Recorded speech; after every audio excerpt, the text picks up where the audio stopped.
Good morning, welcome to Business Plus Get Rich. Business news, market news, views, cues and analysis అన్నిటిని సమగ్రంగా అందిస్తున్న ఈ కార్యక్రమానికి స్వాగతం. ముందుగా గెస్ట్లను పరిచయం చేస్తాను. బాలాజీ గారు, అనిల్ సింగ్ గారు, నరసింగరావు గారు, ముగ్గురు senior technical analysts various companies represent చేస్తున్నారు.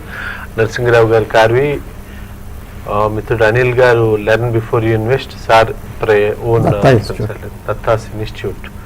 సో ముందుగా ఒక్కసారి మనం విహంగ వీక్షణం చేస్తే ఈ ప్రపంచ మార్కెట్ల స్టోరీ తర్వాత చూస్తే ముందు అమెరికా యొక్క నిన్న మనం మాట్లాడుకున్న దాని ప్రభావం, అంటే ఉదాహరణకు ఉద్యోగిత అంటే ఉపాధి అవకాశాలు అమెరికాలో అనుకున్న స్థాయిలో పెరగట్లేదని గతంతో పోలిస్తే ముందు రిపోర్టు పెరుగుతాయనే ఒక అంచనాకు వచ్చింది, తర్వాత పెరిగే అవకాశాలు తక్కువ అని చెప్పింది.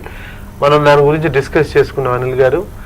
అట్లాగే నిన్న ఖటార్ని ఏకాకం చేసిన ఒక 5-6 సౌదీ అరేబియన్ కంట్రీస్ను టెర్రరిజంకి పర్టికులర్గా వాళ్ళకి ఐఎస్ఐఎస్ లాంటి వాటికి తోడ్పాటు సహకారం ప్రోత్సాహం ఇస్తున్నారనే ఉద్దేశంతో దాని ప్రభావం అంటే సౌదీ అరేబియా, ఈజిప్టు, తత్మా గల్ఫ్ కంట్రీస్ వాళ్ళు దాన్ని ఏకాకం చేశారు.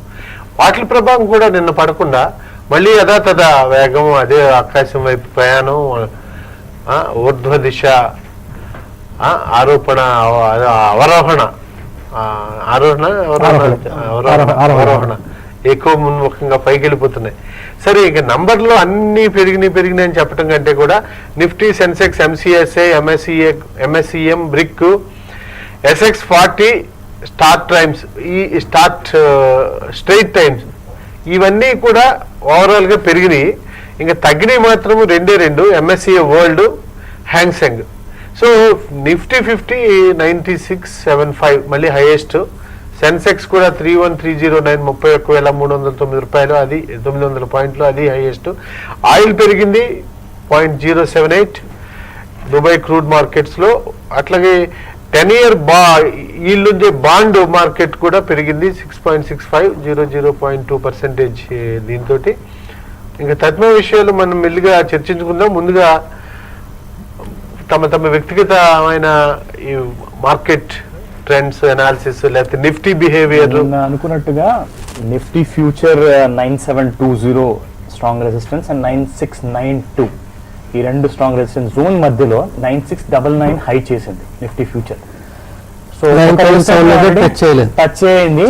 మా ఒక ఫస్ట్ రెసిస్టెన్స్ ని 9692, 93 ని టచ్ అయింది. సో సెకండ్ రెసిస్టెన్స్ వచ్చేసి 9720 అండ్ 9715 మధ్యలో ఉంటుంది. ఈ రోజున ఒకవేళ గ్యాప్ అప్ మళ్ళీ అయింది అనుకుంటే ఆ రెసిస్టెన్స్ టచ్ అయ్యి అండ్ మళ్ళీ సప్లై వచ్చే అవకాశాలు, అంటే రెసిస్టెన్స్ ఫేస్ అయింది. ఎందుకంటే నిన్న మనం ముఖ్యంగా చూసుకుంటే నిఫ్టీ ఇండెక్స్ స్టాక్స్ లో సాధారణంగా మనకు మినిమం 2.5 to 3% పెరిగే ఉండాల్సిన స్టాక్స్ ఉంటాయన్నమాట, టాప్ గెయినర్స్.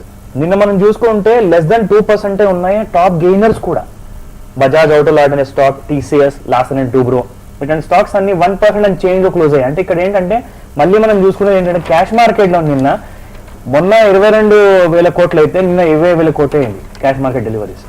సో దీనివల్ల ఇంకొక 2,000 కోట్లు తగ్గింది. అంటే as the markets are creating new highs, ఒక లాక్లెస్టర్ పర్ఫార్మెన్స్ అనేది కనిపిస్తుంది మనకు వాల్యూమ్ వైజ్ గా. నిన్న నిఫ్టీలో ఉన్న 51 స్టాకుల్లో 33 అడ్వాన్స్ అవుతే 18 డిక్లైన్ అయినాయి. అదే కాకుండా 74 స్టాకుల్లో లాంగ్ బిల్డప్ అవుతే 39 స్టాకుల్లో లాంగ్ అన్వైండింగ్ కనిపించింది. 45 స్టాకుల్లో షార్ట్ బిల్డప్ అవుతే 45 స్టాకుల్లో షార్ట్ అన్వైండింగ్ కనిపించింది. నిన్నటికరికి వచ్చేసరికి సార్ బీఎస్సీ 31,309 ప్లస్ 36 పాయింట్లు, ఎన్ఎస్సీ 9,675 ప్లస్ 21 పాయింట్లు, గోల్డ్ 29,217 ప్లస్ 129. నిన్న వీళ్ళకి గోల్డ్కి 3% జిఎస్టీ వేసినందువల్ల గోల్డ్ బాగా పెరిగింది నిన్న మొన్న. ప్లస్ నిన్న గోల్డ్ సంబంధించిన షేర్స్ అన్ని బాగా పెరిగాయి. Plus silver 40,453 plus 179. డాలర్ వచ్చేసరికి 8 పైసలు రూపీ స్ట్రాంగ్ అయ్యి 64 రూపాయల 35 క్రూడ్ ఆయిల్ వచ్చేసరికి -29లో నిన్న క్లోజ్ అయ్యాయి. సార్ నరసింగ్ గారు, ఓవరాల్గా 2 అంశాలు. ఒకటి, మీరు నిఫ్టీ బిహేవియర్ చెప్తారు కానీ లార్జ్ క్యాప్స్కి, మిడ్ అండ్ స్మాల్ క్యాప్స్కి డైవర్జెన్స్ బాగానే పెరుగుతున్నట్టుంది. ఇప్పుడు ఇంతకు ముందులాగా లాస్ట్ 15 రోజుల నుంచి స్మాల్ అండ్ మిడ్ క్యాప్స్ యొక్క స్టోరీ ఇంతకు ముందు ఉన్నంత పచ్చగా కనపట్టలేదు, అంత లార్జ్ క్యాప్స్కి వెళ్తున్నారు. మీ మొత్తం ఓవరాల్గా నిఫ్టీ బిహేవియర్ ముందు నిఫ్టీ బిహేవియర్ గురించి మాట్లాడుకునేటప్పుడు ఏంటంటే నిన్న FIs and DIs cash trading activity చూస్తే కనుక నిన్న ఇద్దరు బయర్స్ కిందే ఉన్నారు యాక్చువల్గా చెప్పాలి అంటే. ఎఫ్ఐఎస్ అయితే కనుక దాదాపు 475 crores కొనడం జరిగింది. డిఐఎస్ అంటే మార్జినల్గా ఓన్లీ 13 కోట్లు మాత్రమే ఉన్నారు. బట్ ఎఫ్ఐ డెరివేటివ్ యాక్టివిటీ చూస్తే కనుక చాలా స్ట్రాంగ్గా ఉంది. సో ఇందాక అనిల్ గారు చెప్పినటువంటి ల్యాక్ లస్టర్ మూమెంట్ ఎందుకు వస్తుంది అంటే కీ ఈవెంట్స్ ఈ వీక్లో చాలా ఉన్నాయి. ఇవాళ ఆర్బీఐ అంటే reserve bank of Australia decision కావచ్చు, మానిటరీ పాలసీ కమిటీ తాలూకా మీటింగ్, ఇవాళ మీటింగ్స్ ఉన్నాయి. అండ్ రేపైతే ఆర్బీఐ తాలూకా అవుట్కమ్, మానిటరీ పాలసీ అవుట్కమ్ వచ్చే అవకాశం ఉంది. యూకే ఎలక్షన్స్, ఇలాంటి కీ ఈవెంట్స్ ఉండేటప్పుడు ఏంటంటే మార్కెట్ కాస్త ల్యాక్ లస్టర్ నుంచి వోలటాలిటీకి ఉండేటువంటి అవకాశం చాలా ఎక్కువ ఉంటుంది. బట్ డొమెస్టిక్ లిక్విడిటీ చాలా ఎక్కువగా ఉండడం వల్ల ఏంటంటే మనం రోజు ఆల్ టైమ్ హైస్ అనేటువంటిది క్రియేట్ చేయడం జరుగుతుంది. Coming on to the point of mid caps and large caps divergence ఏదైతే మీరు చెప్పారో, మిడ్ క్యాప్స్లోకి వచ్చేటప్పుడు ఏంటంటే స్టాక్ స్పెసిఫిక్ యాక్షన్ అనేటువంటిది చూస్తున్నాం. మిడ్ క్యాప్ ఇండెక్స్ పరంగా కాకుండా నిన్న చూసుకుంటే కనుక జ్యువెలరీ స్టాక్స్ అనేటువంటిది క్లియర్గా 2.5 lakh crores ఇటు నుంచి అటు షిఫ్ట్ అయింది అనేది ఒక మిడ్ క్యాప్స్ నుంచి అంటే మిడ్ క్యాప్స్ నుంచి లార్జ్ క్యాప్స్ వరకు క్లియర్ అవుట్ పర్ఫార్మెన్స్ అనేటువంటిది క్లియర్ గా చూస్తున్నాం మనం. అండ్ ఈవెన్ డెరివేటివ్ యాక్టివిటీ కూడా చూస్తే లార్జ్ క్యాప్ స్టాక్స్ లో లాంగ్ బిల్టప్ అనేటువంటిది క్లియర్ గా కనబడుతున్నది మనకి. సో ఇదే విధంగా చూసుకుంటే కనుక మనం నియర్ టర్మ్ లో మిడ్ క్యాప్ కన్నా లార్జ్ క్యాప్స్ అవుట్ పర్ఫార్మ్ చేసే అవకాశం చాలా ఎక్కువ ఉంటుంది. ఒకటి సార్, ఇప్పుడు దాకా లార్జ్ క్యాప్స్ బాగా పెరిగాయి, అవి ఆగి తర్వాత మిడ్ క్యాప్స్ పికప్ చేశాయి. మిడ్ క్యాప్స్ కూడా బాగా ఓవర్ రేటింగ్ అయిపోయింది, రేట్ బాగా పెరిగిపోయిన తర్వాత ప్రాఫిట్ బుకింగ్ వస్తుంది. ఇప్పుడు లార్జ్ క్యాప్స్ చీప్ అనిపిస్తున్నాయి, ఎస్పెషల్లీ ఫార్మా బాగా పడింది, ఐటీ బాగా పడింది. సో నో ఇప్పుడు ఫార్మాలో బయింగ్ స్టార్ట్ అయింది. ఇది అయ్యాక మళ్ళీ ఐటీలోకి వస్తుంది. ఇట్లా sectorial rotation with in this thing, mid caps versus large caps, with in the large caps మళ్ళీ సెక్టోరియల్. ఇప్పుడు ఫార్మా స్టార్ట్ అయింది, నెక్స్ట్ ఐటీ స్టార్ట్ అయ్యే అవకాశం. నిన్న మనకు చూసుకుంటే అడ్వాన్స్ అండ్ డిక్లైన్స్ టోటల్గా వచ్చేసి ఎన్ఎస్సిలో పెరిగిన షేర్స్ 865 అండ్ నెగిటివ్లో క్లోజ్ అయిన షేర్స్ నిన్న 699 షేర్స్ ఉన్నాయి. అండ్ అన్చేంజ్డ్ ఎటు వెళ్ళని పైకి కిందికి వెళ్లకుండా క్లోజ్ అయిన shares 85 shares only in NSC, total 1649. And బిఎస్సిలో చూసుకుంటే అలాగే 1447 షేర్స్ పెరిగాయి అండ్ నెగిటివ్లో క్లోజ్ అయిన షేర్స్ 1268 అండ్ అన్చేంజ్డ్ 161 ఉండే. అలాగే నిన్న ఇంకొక విషయం గమనించాలి సార్, 52 వీక్ హైస్ నిన్న ఎన్ఎస్సిలో only 88. 52 week highs. 52 week highs and all-time highs were only 62. Okay.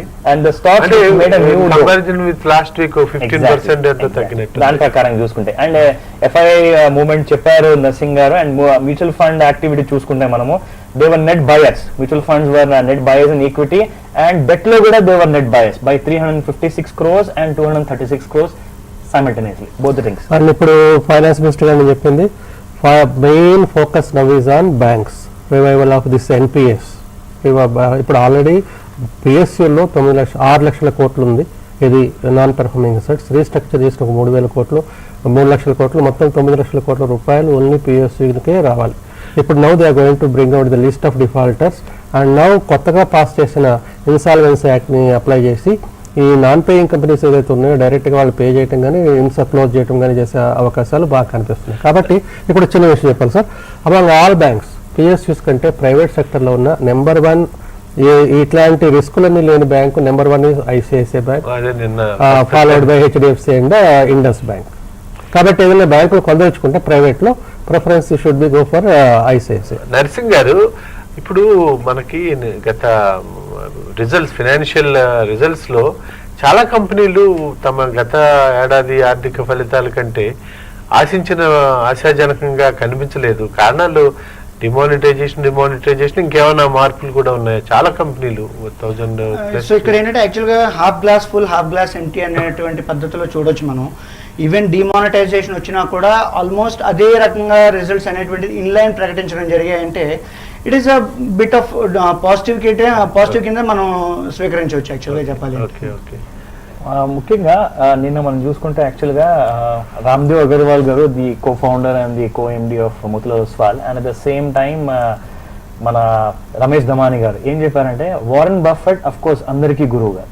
So వాళ్ళ దగ్గర ఉన్న కొన్ని ఇంపార్టెంట్ పాయింట్స్ ఏం చెప్పారంటే rule number 1 never lose money in stock market and rule number 2 is always never forget the rule number 1. Sir Ramdev Agarwal గారి కాదు, అది common మర్చిపోకూడదు. ఆయన రామ్దేవ్ అగర్వాల్ గారిని చెప్పారు కంటే రామ్దేవ్ బాబా గురించి చెప్తాను. రామ్దేవ్ బాబా గారు ఇప్పుడు పతంజలి ప్రోడక్ట్స్ అన్ని అయిపోయాయి, జీన్స్లోకి వచ్చారు, అది కూడా అయిపోయింది. ఇప్పుడు ఏకంగా కంపెనీ టీవీకే వచ్చేస్తున్నారు. ఎన్డీ టీవీని కొనే మా ప్రయత్నాలు జరుగుతున్నట్టు ఒక న్యూస్. ఓకే, మనకి అనంతపూర్ నుంచి రమణ గారు లైన్ లో ఉన్నారు. నమస్తే రమణ గారు, బాగున్నారా? సార్ బాగున్నాను సార్, ఎలా ఉన్నారు sir? Fine fine, thank you. చెప్పండి సార్. లాస్ట్ వీక్ మీరు ఇంతవరకు చెప్పినట్టు యూట్యూబ్ లో అన్ని సెర్చ్ చేశారు సార్, నాకు ఫ్యూచర్స్ ఆప్షన్స్ గురించి ఎక్కడ కనిపించలేదు. ఈ మధ్య మీరు ఫ్యూచర్స్ కొంచెం ఎక్కువ చెప్తున్నారు, అది మాకు కొంచెం అర్థం కావట్లేదు. అయితే చెప్తాం, కరెక్టే మీరు అన్నది. ఫ్యూచర్స్ అండ్ ఆప్షన్స్ మనం తగిన చెప్పలా మనం, కరెక్టే. సార్ మీరు ఇక్కడ నుంచి 2-3 రోజుల తర్వాత నుంచి ఫ్యూచర్స్ ఆప్షన్స్ మనం ఇంగ్లీష్ లో చెప్తాము. కాకపోతే కొంత మీకు అర్థమవుతుందని ఆశిస్తాము, ఎందుకంటే ముఖాలు తెలిస్తే వాడు మాట్లాడేది కూడా అర్థం అవుతుంది. సరే ఒకటి చూసుకోండి, మీకు ఏదన్నా చిన్న చిన్న క్లారిఫికేషన్ కావాలన్నా ఏదన్నా investing.com దాంట్లో పోండి. It's like A Bible for all the references. investing.com కొంత ఎఫ్ఎన్ఓ దీని గురించిన కొంత మనం అవసరం అనిపిస్తుంది. అంటే మేము తెలియదు, we had covered almost most of the topics, అంటే బేసిక్స్, సమ్ ఫైనాన్షియల్ లిటరసీ అనుకోండి, అట్లా చేసాము కొన్ని ఎపిసోడ్లు. కానీ ఆయన కరెక్ట్ గానే చెప్పారు, పాప ఆయన చూసారు. సార్ క్యాష్ మార్కెట్ లో ఓన్లీ 20-30 వేల కోట్లే మీకు టర్న్ ఓవర్ అవుతుంది, కానీ 2 నుంచి 3 లక్షల కోట్లు ఫ్యూచర్స్ అండ్ ఆప్షన్స్ అవుతుంది. కాబట్టి తప్పకుండా అది 10 times more, కాబట్టి దానికి ఇంపార్టెన్స్ కూడా ఎక్కువ ఇవ్వాలి. But only thing is subject తెలియకుండా ఎఫ్ఎండ్ఓలో ట్రేడ్ చేయడం అంత మంచిది కాదు. But best thing is first కొంచెం క్యాష్ మార్కెట్లో కంఫర్టబుల్ అయిపోయాక, సార్ మీకు ఇంకోటి కూడా ఉందండి, మీరు ఎన్ఎస్సి పాఠశాల అది ఒకటి అకౌంట్ ఓపెన్ చేసుకోండి. It's a free account. దాంట్లో కూడా మీరు ట్రేడింగ్ చేసుకోవచ్చు డమ్మీ మనీ తోటి. నెక్స్ట్ వాళ్ళు ఎన్ఎస్సి వాళ్ళు ఏదో సమ్ ఫినాన్షియల్, ఈవెన్ కార్వీ వాళ్ళ వెబ్సైట్ లో కూడా లాట్ ఆఫ్ ఇది ఉంది. అది ఎన్ఎస్సి వాళ్ళు ఏదో certification, entry level certification course, NCFM అదొకటి ఉంది, ఎన్ఎస్ఎం కూడా ఉంది. సో అవన్నీ చూడండి, ఒకవేళ ఖర్చు ఇష్యూ కాదనుకుంటే. లేకపోతే మేము కూడా ఎఫ్ఎన్ఓ గురించి కొన్ని బేసిక్ ఫండమెంటల్స్ ని టచ్ చేస్తాం. Next English and surprisingly. Okay okay, Gupta గారు లైన్ లో ఉన్నారు విశాఖపట్నం నుంచి. నమస్కారం గుప్తా గారు. నమస్కారం సార్. సార్ చెప్పండి. పిఎన్బి గిల్ట్ జెనెక్స్ ల్యాబ్ ఈ 2 మనం తీసుకోవచ్చు. ఇప్పుడు ఏంటంటే కొంతమంది ఇంకా కొన్ని మార్గన్ స్టైల్ వాళ్ళు 30,000 వరకు వెళ్తుంది, 33,000-35,000 వరకు వెళ్తుంది, వీటిని షార్ట్ టైం అని చెప్పి అంటున్నారు. ఈ మూమెంట్ లో ఏ షేర్స్ కొనుక్కుంటే చాలా బాగుంటుంది, మీరేమైనా రికమెండేషన్ చెప్పగలరా? పిఎన్బి గిల్డ్స్ మీరు షార్ట్ టర్మ్ కోసం కొనుక్కోవాలనుకుంటే మాత్రం ఇప్పుడే కొనకండి, ఎందుకంటే ఇప్పుడే అది ఒక షార్ట్ టర్మ్ బేర్ ట్రెండ్ లో ఉంది. అది దానికి వచ్చేసేసి ఆ మూవింగ్ యావరేజ్ డైలీ చార్ట్స్ లో బాగా స్ట్రాంగ్ రెసిస్టెన్స్ అయిపోయింది. సో మీరు లాంగ్ టర్మ్ కనుకుంటే మాత్రం ప్రతి ఫాల్ లో ఒక మంచి 5% ఫాల్ లో మీరు పిఎన్బి గిల్డ్స్ ని అక్యుములేట్ చేయండి for the next 1 year. Next Dhanalakshmi ఏదో అన్నారు కదా, ధనలక్ష్మి అంటే రెండోది ఏంటి చెప్పారు మీరు? రెండాట్లని సరేలేండి. సారీ జెనెక్స్, జిఈ జెనెక్స్, జెనెక్సా వెనెక్సా? బిఎస్సి లో ఉందా sir? Sorry sir, BSC cover చేయం సార్. మీరు నరసింగ్ గారు జెనెక్స్ ఏదన్నా చూస్తారా? అది స్పెల్లింగ్ కరెక్ట్ అర్థం కావట్లేదు సార్. జిఈఎన్ఈఎక్స్. ఓకే, ఎన్ఎన్ఈఎక్స్. ఈ లోపల మీరు ఇన్ఫాక్ట్ సార్ ముఖ్యమైనది ఏంటిదంటే Indian markets forget about they becoming $2 trillion market in the coming year. They are already likely to be $2 trillion right now, and in the next 7 to 10 years Indian markets will be somewhere around $5 trillion. Okay. Even still we have a long way to go. $25 trillion. Sir ఇక్కడ Genex లో వచ్చేసరికి ఒక good news ఏమంటే company debts reduce చేసుకుంది, almost it's debt free. తర్వాత కాకపోతే ఒకటి negative ఏమంటే ప్రమోటర్స్ వాళ్ళ స్టేక్ తగ్గించుకున్నారు. వీళ్ళ ప్రమోటర్ స్టేక్ ఓన్లీ 22. జనరల్గా ప్రమోటర్ స్టేక్ ఎక్కువ ఉంటే కంపెనీలో వాళ్ళకి ఉన్న నమ్మకాన్ని తెలియజేస్తుంది అదనమాట. But thing is good is వీళ్ళ డెట్ రిడ్యూస్ అయిపోయింది, కాబట్టి ఇది కొంచెం పాజిటివ్గా కనిపిస్తుంది అనేది నాకు తెలిసి. షేరు నిన్నటి వరకు what is the price? 5 rupees. అలాగే మనం ₹4.99 ఉంది. Book value ₹2.45. బుక్ వాల్యూ పరంగా చూసుకున్నట్టయితే కంపెనీ రేటు రీజనబుల్లే. ₹1 షేర్ ఇది. ఇయర్లీ హై ₹8.19, ఇయర్లీ లో ₹4.11. Only thing is debt free అయిపోయింది కాబట్టి అదొక పాజిటివ్. ప్లస్ పెర్ఫార్మెన్స్ కూడా పర్వాలేదు, రీజనబుల్గా ఉంది. బట్ లాంగ్ టర్మ్ వెయిట్ చేయాలండి. అది టెక్నికల్గా చెప్పాలి అనుకుంటే కనుక స్టాక్లో మేజర్ మొమెంటం అనేటువంటిది ఎక్కడా లేదు. And that below 10 rupees stock కాబట్టి మేజర్ మొమెంటం ఉండకపోయే అవకాశాలు చాలా ఎక్కువ ఉంటాయి. మీకు ఏంటంటే లాంగ్ టర్మ్లో చూసుకుంటే కనుక 3 రూపీస్ నుంచి 10 రూపీస్ సబ్సైడ్ ఈ రేంజ్లోనే ట్రేడ్ అయ్యే అవకాశాలు ఉంటాయి. బట్ క్లియర్గా టెక్నికల్ పర్ఫార్మెన్స్ ప్రకారం చెప్పాలి అనుకుంటే will be moving on to Biocon కావచ్చు, నాట్కో ఫార్మా కావచ్చు, ఈ రెండు preferred picks from our side. ఇంకా ఇంకోటి చెప్పాలి సార్, నిన్న గెయిల్ వాళ్ళ లైన్ ఒకటి టెండర్కి వస్తే ఇండియా ఫస్ట్ అనే పాలసీలో చైనీస్ వాళ్ళది రిజెక్ట్ చేశారు. సో చైనీస్ టెండర్స్ రిజెక్ట్ చేశారు, ఇండియా ఫస్ట్ రెండోది China may be down, but it is not definitely out. The thing is, we cannot ignore them at the same time because they are into many other technologies. China is only thing is we are forced in many ways, like we cannot ignore. That's the most important thing. In fact, if you see in the Asian markets, Chinese markets have been falling for the past couple of days. So the Japanese markets are also minus by 144 points today, and the Asian markets is in kind of a small sea of red. ఇవాళ చూసుకుంటే so లాక్లస్టర్ US markets నుంచి వచ్చినట్టు అనుకోవచ్చు. రెండోది ఏమంటే interestingly ఈ solar now focus is on renewable energy, solar energy. Yesterday is world environment day అయిపోయింది. But surprisingly solar ఎనర్జీలో వీ వాంట్ టు జిగాబైట్స్ మనం క్రియేట్ చేయాలని చూస్తున్నాం, కానీ our Indian solar manufacturers are outdated technology and 30 to 40% costlier than Chinese. వేరే చైనాలో వచ్చేసరికి విపరీతమైన ఓవర్ ప్రొడక్షన్ కెపాసిటీ ఉంది, బిజినెస్ లేదు. సో ఈ సోలార్లో ఏం చేస్తారనేది చూడాలి, ఎందుకంటే అసమర్థతకి ఇండియా ఫస్ట్ అనే పేరుతో అసమర్థతకి సపోర్ట్ చేస్తారా, లేక ప్లస్ అసమర్థత plus outdated technology plus 30-40% high, వేరే అక్కడ we're getting at a far cheaper rate. ఇది ఎలా చేస్తారని చూడాలి. బట్ ఒకటి మాత్రం నిజం, Indian solar cell energy companies are failing.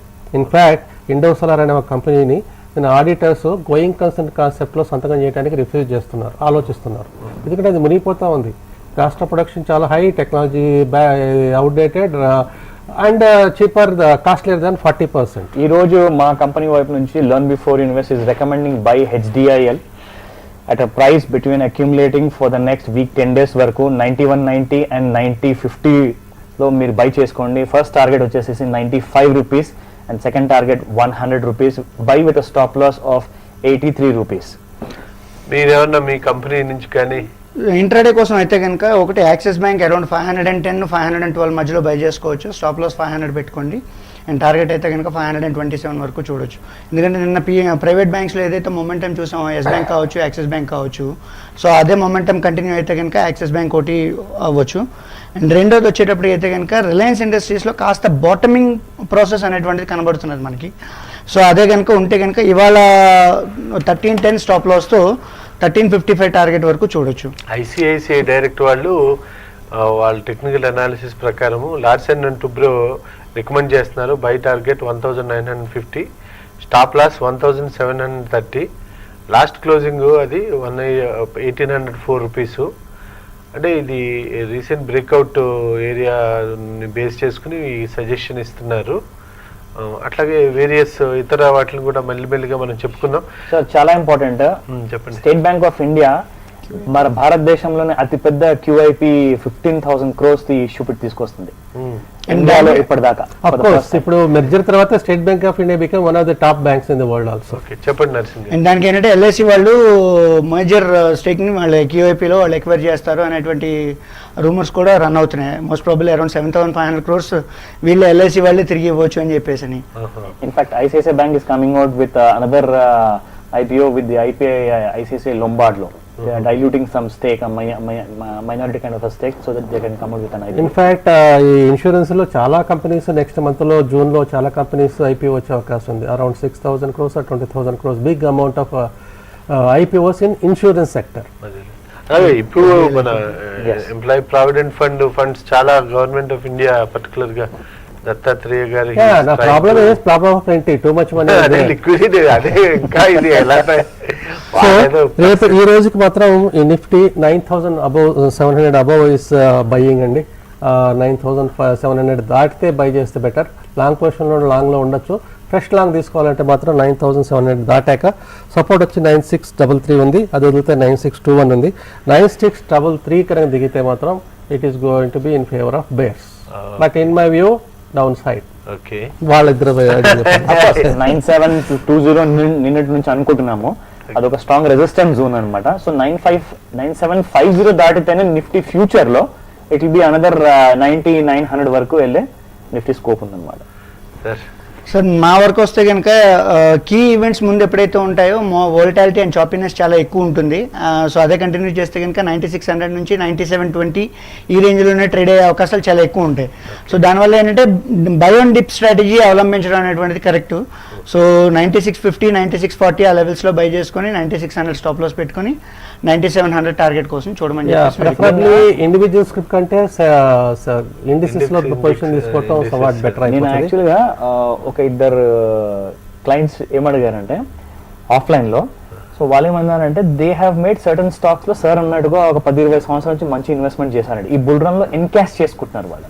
అంటే దగ్గర ఒక ₹1,00,000 ఇన్వెస్ట్మెంట్ చేస్తే అది 2 కోట్లు 5 కోట్లు అయిపోయింది అనమాట. సో ఇంత మంచి ఇన్వెస్ట్మెంట్ లో వాళ్ళు ఏమంటున్నారంటే ఒక 90% నేను ఫండ్స్ విత్డ్రా చేసుకుని 10% మార్కెట్ లో ఉంచుకుంటే కూడా నాకు సఫిషియెంట్ ఫండ్ ఉంటుంది. అది ఆ 90% నేను ఎక్కడ ఇన్వెస్ట్ చేయను, మళ్ళీ మార్కెట్ లో కాదు, నాకు ఇంకేదైనా వేరే సోర్స్ చెప్పండి. సో మా క్లయింట్ చూస్తున్నారు ఇవాళ. So I want suggestion from people because నేనైతే చెప్పాను Hyderabad and at the same time Bengaluru is developing, invest some good properties. Only 1 minute left. నేను నాకు కొన్ని చెప్పాల్సినవి ఉన్నాయి, మీరు ఎవరన్నా ఉంటే ఫస్ట్ ప్రియారిటీస్ చెప్పండి. మాకు ఐసిఐసిఐ డైరెక్ట్ వాళ్ళ రికమెండేషన్స్ కొన్ని చెప్పటమే. నేను ఓకే, ఒకటి న్యూస్ వచ్చేసరికి RER యాక్ట్ వచ్చాక డిమానిటైజేషన్ వచ్చాక మార్చి నెలలో number of new housing projects అవి లాంచ్ అయ్యేది 8% తగ్గాయి. అండ్ ముంబైలో 40% ల్యాండ్ ప్రైసెస్ తగ్గాయి రెరా వచ్చిన తర్వాత. ట్రాన్స్పరెన్సీ పెరిగిపోయింది. సో నేను అందుకే చెప్పాను ఇప్పుడు మీకు కైండ్ ఆఫ్ చీటింగ్ అనేది రియల్ ఎస్టేట్ డీల్స్ లో చాలా తగ్గిపోయింది కాబట్టి invest your money in somewhere in around Hyderabad అని చెప్పాను. అది ఇంకోటి చెప్పబోయేదంటే సోలార్ ఎనర్జీలో ఉన్న ఎవరైనా షేర్స్ ఉన్నట్టయితే వాళ్ళు కొంచెం జాగ్రత్తగా ఉండాలి. ఎందుకంటే సోలార్ ఎనర్జీలో 2-3 కంపెనీలు క్లోజ్ అయ్యే అవకాశాలు కనిపిస్తున్నాయి. సో నా దగ్గర నుంచి న్యూస్ పరంగా చూస్తే కనుక అదానీ గ్రూప్ ఏదైతే ఉందో ఆస్ట్రేలియన్ మైన్స్కి తగ్గట్టు సైన్ ఏదైతే ఎంతకాలం నుంచో వెయిట్ చేస్తున్నటువంటి డీల్ ఏదైతే ఉందో వీళ్ళు సైన్ చేయడం జరిగింది. సో దానివల్ల ఏంటంటే అదానీ గ్రూప్ స్టాక్స్లో ఇవాళ మేజర్ మొమెంటం ఉండే అవకాశం ఉంటుంది. ఓకే, ఇకపోతే ఐసిఐసిఐ డైరెక్ట్ వాళ్ళ recommendations Zee entertainment buy target 570, stop loss 505, last close 524. అదే same ICICI direct NBCC buy target 224, stop loss 190, last closing 201. Definitely good call అండి, అది చేసుకోవచ్చు. ఇది కూడా మీరు కమెంట్ చేయొచ్చు వీటిలో వాళ్ళ యొక్క వాటి మీద. Aditya Birla fashion and retail buy target 204, stop loss 166. ఇంకా చాలా ఉన్నాయి ఇట్లాంటివి. చాలా మీరు ఎప్పుడు పాజిటివ్ నోట్ తో క్లోజ్ చేయమంటారు కాబట్టి Salman Khan is entering into ఈ సైకిల్ బిజినెస్, ఈ బైక్ మోటార్, ఈ బైక్ ఓకే, అంటే బ్యాటరీ. ఓకే, తెలుసు. అంటే ఎన్విరాన్మెంటల్ ఇష్యూస్ సంబంధించి ఎన్విరాన్మెంట్ డే కాబట్టి నేను డిక్లేర్ చేశాను. Okay sir, let me just if you want to add any of you can just take a call. Definite గా సార్, ఇవాళ ట్యూస్డే నాడు మీకు యాక్చువల్గా మార్కెట్స్ ఇప్పుడు మైనస్ లో ఓపెన్ అయ్యే అవకాశాలు ఉన్నాయి. ఒక 50 points gap down are at the same time 40 points gap down ఉన్నా కానీ మంచి స్టాక్ నర్సింగ్ గారు అన్నట్టుగా Reliance is బాటమింగ్ out. By Reliance స్లోగా అక్యుములేట్ చేయండి, చాలా మంచి స్టాక్. మీరు రాబోయే రోజుల్లో కనీసం ఒక 20% నెక్స్ట్ 6 months లో మీరు అప్రిసియేషన్ చూస్తారు. నా సైడ్ నుంచి గోల్డ్ కి అడ్వాంటేజ్ బాగుంది కాబట్టి think of Titan, Gitanjali, Manappuram and Muthoot buying side. నా సైడ్ నుంచి వస్తే కనుక నిన్న హౌసింగ్ ఫైనాన్స్ కంపెనీస్లో కాస్త మొమెంటం అనేటువంటిది స్ట్రాంగ్గా కనబడింది అప్ సైడ్. సో అదే కంటిన్యూ అయితే కనుక DHFL ఒకటి చూడొచ్చు. అండ్ అదేవిధంగా Indiabulls housing finance and LIC housing finance next 2-3 days వరకు 3 to 5% స్టాప్ లాస్ తో డిస్క్లోజర్ అడుగుతున్న ప్రకారం మనము ఇంగ్లీష్ లో కొన్ని ఇక్కడ ఏదైతే మిస్ అయ్యామో అక్కడ కంటిన్యూ చేస్తాం. సో మీరు నిరుత్సాహపడాల్సిన అవసరం లేదు, CVR ఇంగ్లీష్ కి షిఫ్ట్ అయిపోండి. ఏ స్టాక్స్ హోల్డింగ్ నా దగ్గర అయితే లేదు. Same thing with me. Okay, thank you. మా వరకు వచ్చేటప్పుడు అయితే కనుక we'll recommend to clients as per the SEBI guidelines we are not suppose to trade in any our recommendations. Okay, actually let me wish a very happy and profitable trading ahead. Thank you so much. Have a nice day.